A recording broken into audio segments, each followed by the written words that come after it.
சிலர் இப்படியாக புலம்புவாங்க, என்னால் முன்னாலேயும் போக முடியலப்பா, பின்னாலேயும் போக முடியல, அவ்வளவு பிரச்சனைகள், அவ்வளவு நெருக்கடிகள், இப்படியாக சிலர் புலம்புவது உண்டு. இப்படிப்பட்ட ஒரு சூழ்நிலை தான் இஸ்ரவேல் ஜனங்களுக்கு வந்தது. முன்னால் செங்கடல், பின்னால் பார்வோன் துரத்திட்டு வரான்.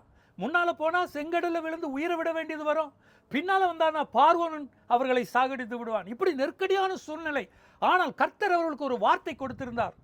கர்த்தர் உங்களுக்காக யுத்தம் பண்ணுவார், நீங்கள் சும்மா இருப்பீர்கள். கர்த்தர் அவர்களுக்காக யுத்தம் பண்ணார். எப்படி யுத்தம் பண்ணார் பாருங்க. அசாத்தியமான காரியங்கள் அங்கு நடைபெற்றது. செங்கடலை பிளந்தார். இன்னைக்கும் கர்த்தர் உங்களுக்கு ஒரு காரியத்தை செய்ய போறார். கர்த்தர் உங்களுக்காக யுத்தம் பண்ண போகிறார். அசாத்தியமான காரியங்கள் உங்களுடைய வாழ்க்கையில நடக்கும்.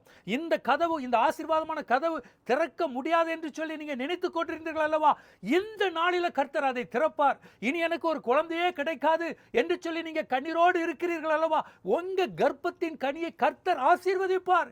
இனி எனக்கு மேல் படிப்பு போக முடியாது என்று சொல்லி கலங்கி கொண்டிருக்கிறீர்களா, கர்த்தர் உங்களுக்காக யுத்தம் பண்ணி ஒரு கதவை திறந்து விடுவார்.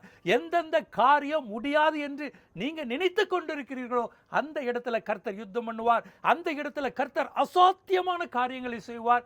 கர்த்தர் உங்களை வழி நடத்துவார். அற்புதங்களை எதிர்பாருங்க. God plus.